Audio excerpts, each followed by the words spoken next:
Kasi si Maine is just, it's just known in the street. Parang July lang, tapos very... Grabe, no? Sensational. Now, how was she in doing a movie?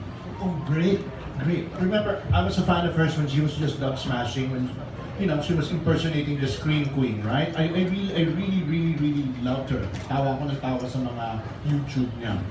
Tapos nga, all of a sudden, one thing fell in place after another, and then suddenly, she is going to be, you know, the second lead. Sila na mga leads na co-leads itong pelikulang ito.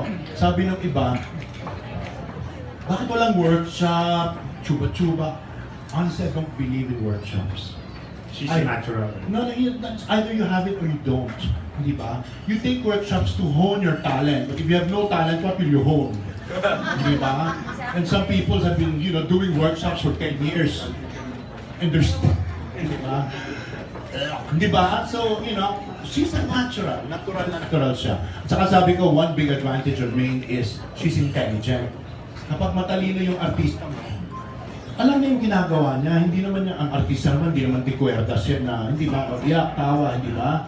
You know, that's not an artist, that's a puppet, hindi ba? But Maine is a really smart, intelligent girl. So, there's really no problem. Plus the fact that these two kids are really such a lot of fun. They're decent kids. Thank you. You're welcome. Next question.